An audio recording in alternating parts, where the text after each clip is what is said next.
Hello and welcome to a special off-season episode of the Up the Coast podcast. As always, I'm your host, Tyler. We're going to get serious in the second half. We're going to talk about this upcoming Clemson season. Joining me, the great Grayson Mann from Clemson Tiger Net for that segment. But in the first half here, I feel like this was a perfect off-season segment. Perhaps my guest disagrees, but he is Brian, aka Duke Blogger, joining me. We are going to talk about some of the Tobacco Road greats over the last 30 years. Brian, thank you for joining me for this. Yeah, thanks for having me, man. Appreciate it. So the rules, I hope I made them simple enough here. We're going to pick over the last 30 years. So that's starting with the 1996-97 season up through 2025-26. A very important distinction because those last 3 years of the 90s, you get three really, maybe even four really important players for this discussion. But we're going to go through Duke, North Carolina, Wake Forest, NC State, put together our teams. The one rule I did apply, you cannot take more than three guys from one team. You have to take at least one each so that we have to talk about NC State. And I just wanted to make you have to say some nice things about some North Carolina guys. And if I limit you on the per team, and that will put you in that box. Fair enough. So one interesting thing I did notice, though, 30 years. Brian, do you care to venture a guess how many of those 30 Naismith Awards for the best player in college basketball went to players from one of these four schools? Every year. It is a staggering 10 out of 30. Just 10? Yeah. Really? Interesting. Huh. That is definitely surprising. I would have thought a lot more, actually. I mean, we're talking about three schools in the entire landscape of college basketball producing the best player in the country 1/3 of the time. Oh, you know what? I was thinking you meant ACC player there. I don't know what I was thinking there. Oh, okay. no, national player of the National. year, 10 Sorry, out of yeah. 30. Okay, then that makes perfect sense then. I mean, Duke's had 7. It's just, of the 10? Yeah, it's just nonsensical. 2 for North Carolina, 1 for Wake Forest. That I'm surprised no one else has gotten in there at least one. So, all right, we'll get it rolling. We'll do a little snake draft. Fair enough. You're the guest. Who would you like as the first pick? Surprisingly, I'm sure this is going to shock you, but Ed Cota, UNC. Okay. That not even on my list. I think it's 30 years, right, Ed Cota? I gotta check this. That might be where we're off here a little bit. If not, then I got a better one. That's fine. I'll just go somewhere. No, Ed Cota's eligible. All right, there you go. Loved watching him growing up. Hated North Carolina, but loved Ed Cota. He was probably one of the first point guards I really just loved to watch. So he came in that 97 season. So his whole career is actually encompassed under that. 4 years leading the ACC in assists. That's something I never would have expected for him. But yeah, a guy that kind of fell off of my radar. I mean, I'm a little too young to have watched him play myself, but I will kick things off. I think it's pretty funny. We talked about how accomplished all these Duke players are. I was debating two guys for the number one pick. Neither of them were Duke players. I will start in the late 90s as well and go with Tim Duncan of Wake Forest. It's a no-brainer. He's a Hall of Famer. It's the tiebreaker for him versus Hansbrough ends up being the defense for me. National Player of the Year in 97. Undoubtedly the most accomplished player in Demon Deacon's history. And then for my second pick on the wraparound, not necessarily the second best player on the board, but I got to think like a draft here. There's so many great power forwards I could go with. I could just take Hansbrough, but for me, things really drop off at the shooting guard spot immediately after J.J. Redick. Kind of the first modern, Steph Curry, because of what he did at the NBA, gets more credit for becoming that first like 8, 9 threes a game, shoot him at 40% guy. But JJ Redick was really the first player to do that at the college level. And that was the one position, just looking around here, I was able to cobble together one potential backup option, but shooting guard was by far the weakest spot. And Hmm. to me, JJ's just leaps and bounds better than anyone else I could have taken there. Yeah, without a doubt. That's a good one. That was actually one I gotta replace. My whole draft strategy was screwed if you took him number one. So Yeah, I did not take him number one. My number one actually is going to be this one isn't a surprise, but I'm going to take Jahlil Okafor at my 5. Unstoppable center. I mean, just not a a great defenseman by any means, but he got the job done. But offensively, just no one was stopping Big Jaw. It just wasn't happening. yeah, another guy in kind of that long run of 2010s Duke bigs. I kind of actually thought you were going to go Zion there, so a little bit I thought surprising. about it, but I wanted to give some some history and some guys that won. And Jalil's a winner, and he got the chip, so he got the edge. All right, you want to start off the third round? Okay, third round. I'm going to go with my NC State pick, Julius Hodge. Okay, yeah, that's on my list. See, now you kind of know how it feels. There's only, honest to God, there's only 2 NC State guys who deserve to be in this discussion. Mm. My one fun fact about Hodge that I discovered digging into this: All-American as a junior, does not make it as a senior, but wins ACC Player of the Year that season. That's insane. So you could try to put together the math on that. I mean, I also don't know how the ACC Player of the Year at any point pre like 2021 would have ever missed the All-American team. Yeah, that doesn't make much sense. Interesting. All right, I kind of can't believe that this guy is available to me, but I will go extremely recent here, especially because this helps me. I feel like I can play him a little out of position, but the just two-way pure excellence of Cooper Flagg. Fair enough. That's a good one. That's a good one. Not too far. I had to go check the stats to make sure there wasn't a recency bias. And one of the things I did realize is that Cooper Flagg and Cam Boozer basically put up better stats than just about any Duke players of all time.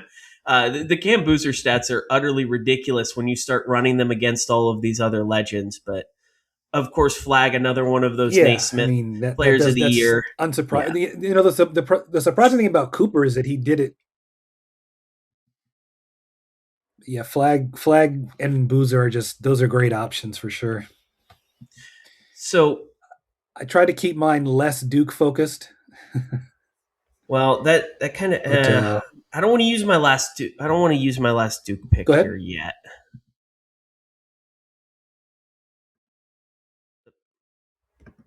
All right, so my turn. I didn't actually take Boozer. I just wanted to compliment him. Gotcha. So I will. You know what? Because I need my point guard here, and especially since you took Hodge off the board, I'm gonna make you feel some Wake Forest pain here, and I'm gonna take Chris Paul. Nice. He was on my list as well.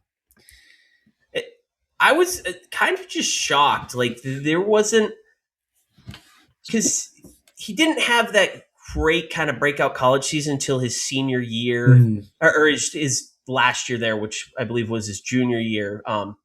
It also happened to be JJ Redick's great season, so he didn't even win ACC Player of the Year. But I was waiting for that other just kind of like career accomplishment award point guard to surpass him. I just couldn't find that guy who it would have been. Yeah, understandable.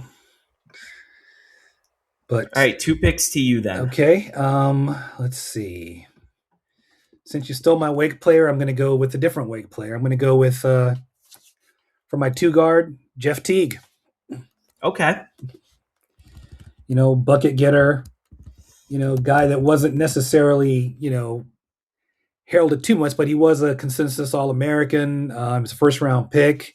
You know, he did the darn thing at Wake, and in a bunch of Wake guys that get a lot of credit, he doesn't seem to get a whole bunch. So I like Jeff Teague there. Yeah, we are starting to get into an interesting zone where it's kind of Teague versus Josh Howard, Alfaro Camino, Alondis Yeah, Williams, exactly. maybe John Collins. It does kind of, and then it falls off pretty hard after those guys, unless Yeah, you love that one Hunter Salas year. yeah, or Juke Harris. Yeah. I mean, those are all guys that can fill it up, but I had to go classic. I'm old. All right, you're missing some forwards. Yeah, and now my next one's going to be a forward from NC State, T.J. Warren. Oh God, I'm gonna have to take somebody who does not deserve to be in this draft, then, because those are the only two NC State guys who deserved to be talked about in this. 25 a game for T.J. Warren as a sophomore, which I knew he was good that year, but I had kind of erased it from my mind that it was that spectacular. He was phenomenal. I mean, he was a force. So that was an easy one for me. All right. All right, screw it. I'm going to cheat, play Cooper Flag at the 3. I feel like I can do that. I do not have a Carolina guy yet. It's pretty easy to figure out where to go with the next one. Another guy who gets eligible because of the 90s stipulation, but how about two-time All-American Antoine Jameson? Yeah. To line up in between Duncan and Flag. That's a good one. Yeah, I mean, especially unstoppable at the rim. Yeah, I can let him just attack with while Flag and Duncan take all the defensive pressure off of him. I do like that. I do like that. Well, all right, so I'm into my bench then. Crap, because my whole strategy's off because I don't know who the hell I'm going to take for an NC State player. Because I just can't even remotely believe he's still on the board. I have my whole strategy thought out, assuming that you would just take him since I didn't go number 1 overall. But Tyler Hansborough. Fair enough. 4-time All-American, national champion, maybe the most dominant rebounder I've ever watched at this high level of college basketball. And to me, probably, if we'd done 21st century only, I think he's the best player on this list. Okay. Fair enough. Well, since you took one of my Duke guys, I get to go with Jason Tatum. Now, I know he did not have the impact that he should have had at Duke, but toward the end of his season, he was amazing. His mid-range game, he was just starting. Like, if he'd have began the season during the second half of the season, he would have been, the number 1 player in college basketball. But I still liked his progression. I still liked what he brought. I still like the gravity with him around Kennard. So that's my pick. Yeah, and it was the end of that season that kind of tipped him back into the top of the draft rankings. Exactly. That's the Tatum I saw in high school, and I just wish that he hadn't been injured with that foot in the beginning of the year, because it would have made all the difference for that team, I think. Yeah, Kyrie all over again. Exactly. All right, you got one more, and you can make it slow because I'm gunning through all ACC team lists because I took my backup big too, so I can't even take DJ Burns for vibes. Well, I feel bad for you, but I haven't really drafted a defensive player as of yet. And since I only have 2 Duke guys, Shane Battier, baby. I honestly probably would have taken him next. That's a good pick. Yeah, I wanted him because, number 1, he's versatile. If I need to play him at the 4 or 5, it's possible. Small ball 5. I know it's unconventional, but in a pinch, I think you could. He's that well seasoned defensively. Multiple defensive players. I mean, the guy was just insane. He had a head for basketball. Really thought the game. Thought a play ahead of everybody else. Some of his blocks that during his course at Duke were just phenomenal. I'm trying to get the one that he did against Joseph Forte. That was just amazing in the Duke Carolina game. But yeah, gotta have Battier. If he comes around 10 years later, he probably just plays power forward. Yeah, for sure, for sure. So I think you definitely can move him there. God, I'm still killing time. There's Also, what I like about wow. Battier was like he was one of the original like guys that shot the three, even though he was sort of almost a power forward big. He shot the three very well at 6'8", his size. And that wasn't necessarily something that happened a lot in college basketball that at that point in time. But his corner threes were just clutch during that season. Yeah, and eventually just perfect glue guy as well. Oh, without a doubt. And someone that really fits in extremely well in this type of exercise For too. sure. So, all As Shire would call right. him, he's a connector. Great passer. So, because I still have another Duke guy as well. There's some good forward options here. With apologies to, with apologies to Cam Boozer and Elton Brand, I need more of a true wing here. I'm going to take R.J. Barrett. Okay. I like Which is going to feel weird when I eventually mock up the graphic for this, unless because you're out of Duke guys, right? Oh yeah, I'm Yeah, you out. took Oak for Battier and Tatum. So R.J. Barrett made it, and Zion didn't. Again, a testament to the fact that Zion is at a position against Cooper Flagg, Cam Boozer, Antoine Jameson, Elton Brand, Exactly. and a whole host of other guys. But Barrett is a 20-point scorer as the number 2 option. And I think most importantly, what gets lost is just his role as a playmaker on that team because Zion Exactly. and Cam Reddish were soaking up so many shots. And a, a skill that we never really saw translate for him to the NBA level, but just an elite playmaker for the college level as a secondary guy. Yeah. I'll slot him in as my backup forward. Sometimes it goes to I show that it matters where you get drafted in terms of the team more so than the number. Oh yeah. Um, God, I Dennis Smith Jr. Then I guess. Hey, Um, that's nothing to I sneeze at. yeah, I need the NC State backup wings weren't good enough, so it was either take Ty Lawson in a wing or take Barrett and Dennis Smith Jr. But someone that I guess I'm doing the NBA move of drafting a little bit on projection as well. He was so hyped coming in. I feel like there was always that little 10% dash of disappointment that Yeah. he never was able to take over to the level that people had hoped. But it's still an electric Oh, without a NC doubt. I State think season injury kind of curbed nonetheless. him in the NBA, but he Yeah. had some great games in the ACC, especially against Duke. Is that? All right, last pick for you. Yeah. You don't have a backup big, so I don't. That's a tough one. Like, uh, you know yeah, what? and you can't take Boozer. You can't take either Boozer or Elton Brand. Yeah. Jeez. Huh.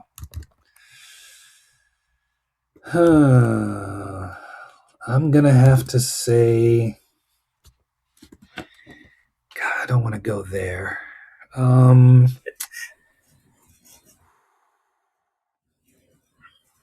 I'm gonna get. Tyler Zeller's still on the board. Ugh. Don't do that to me. I'd rather take Brendan Haywood. He was solid, 7 feet. Did the dang thing defensively. He could score. Got him back to a Final Four. I mean, yeah, definitely gonna go with Brendan Haywood. Brendan Haywood. All right. He would have been young enough, right? Yeah, he was 97 to 2001. So Oh yeah. Him and Coda were basically 1 year off. So, same thoughts yeah, for all of this. But all right. So, looking at the board, or I guess quick honorable mentions from me: Jay Williams, Ty Lawson, Cameron Boozer, Elton Brand, R.J. Davis, Josh Howard. the Mm, guys that were still on my watch list that did not get taken. that's fair enough. For me, I had obviously Kyrie Irving. Um, I my heart didn't want me to put him on there, but Armando Bacot, he had a great few years at UNC. Yeah, All that's who you could time, have taken at the end there yeah, too. all time rebounding leader. I almost did, but my heart said no. John Henson, he's not like top tier, but for instance, for UNC bigs post '96, he's up there.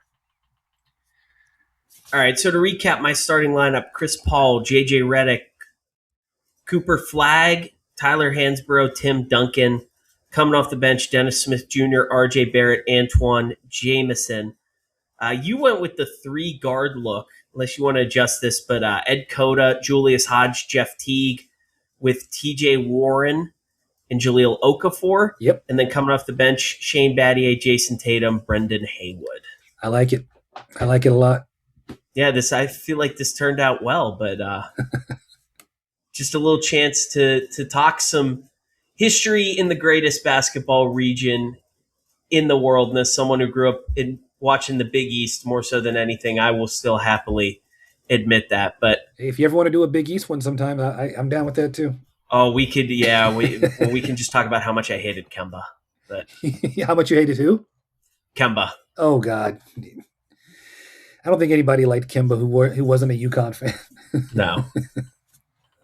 Mm. But all right, Brian, you'll be given Duke coverage, North Carolina area coverage throughout the season. If the listeners are not following you yet, where can they find you? On the socials, I'm at Duke Blogger. Site is dukeblogger.com. We have a ton of articles on this year's team, the freshmen, the returners, recruiting strategies, all of that. So dukeblogger.com. All right, everyone, go give Brian a follow. Thank you for joining me. Appreciate it, man. Thank you so much.